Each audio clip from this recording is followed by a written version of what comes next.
Assalamualaikum warahmatullahi wabarakatuh. Perkenalkan, nama saya Hilda Riani dengan NIM 2201754, Prodi Sastra Indonesia, Fakultas Bahasa dan Seni Universitas Negeri Padang. Di sini saya akan memaparkan materi tentang teori resepsi sastra dan penerapannya serta pendekatan pragmatik. Teori resepsi sastra dan penerapannya serta pendekatan pragmatik. 1. Sejarah perkembangan teori resepsi sastra. Atensi terhadap studi resepsi awalnya muncul sebagai reaksi melawan kecenderungan terhadap penolakan peran pembaca dalam memaknai sebuah karya sastra. Pergeseran minat dari struktur ke arah tanggapan pembaca dapat dilihat di berbagai tempat dan dari latar belakang yang berbeda-beda. Di sini pertama-tama dibahas perkembangan dalam strukturalisme Praha dengan nama seperti Mukarovsky dan Vodicka. Teori Mukarovsky terhadap karya sastra berpangkal pada aliran formalisme sebagai usaha untuk memahami karya sastra sebagai realisasi fungsi puitik bahasa. Ide Mukarovsky digarap lebih lanjut dan dikonkretkan oleh muridnya Felix Vodicka. Konsep yang sangat penting dalam teori Vodicka ialah konkretisasi. Konsep ini sesungguhnya berasal dari seorang ahli sastra Polandia, Roman Ingarden. Ingarden mengemukakan pendapat bahwa karya sastra mempunyai struktur yang objektif yang tidak terikat pada tanggapan pembaca, dan yang nilai estetiknya pun tidak tergantung pada norma-norma estetik pembaca yang terikat pada masanya. Di sini, Vodicka berselisih paham dengan Ingarden.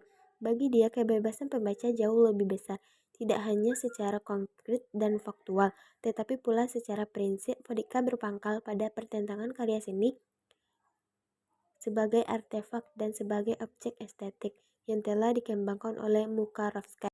Pengertian resepsi sastra. Resepsi sastra berasal dari bahasa Latin yaitu receper, yang berarti penerimaan atau penyambutan pembaca.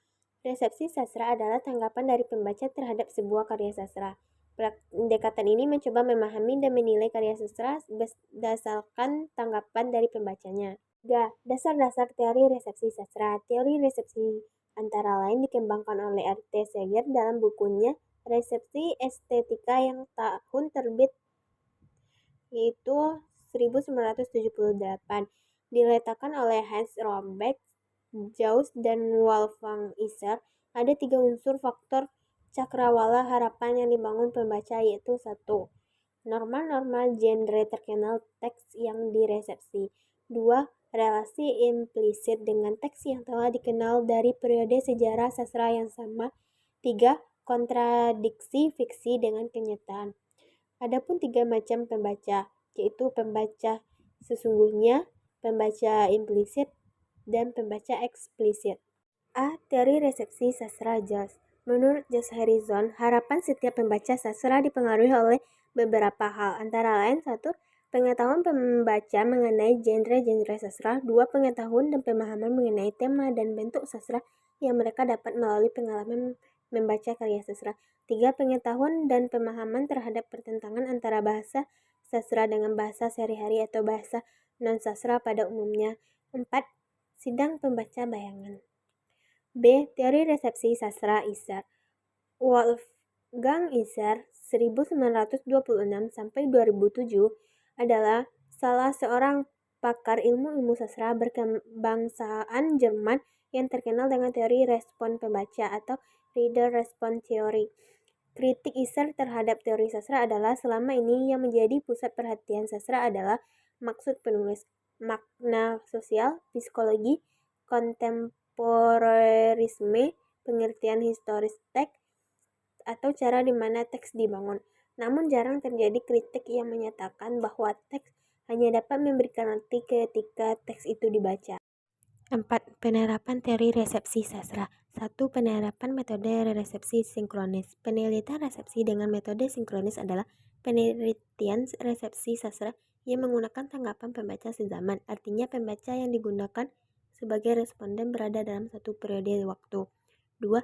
Penerapan metode resepsi diakronis. Penelitian resepsi sastra yang dengan metode diakronis merupakan penelitian resepsi sastra yang dilakukan terhadap tanggapan-tanggapan pembaca dalam beberapa periode. Pendekatan pragmatik.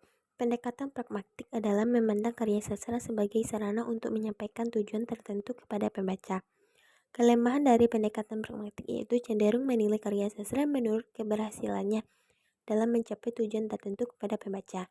Pendekatan pragmatik menunjukkan komunikasi antara karya seni dan penikmatnya serta merujuk pada istilah Horatius yaitu Dores memberi ajaran, Delens kenikmatan, dan Mover menggerakkan. Sekian penjelasan dari saya. Assalamualaikum warahmatullahi wabarakatuh.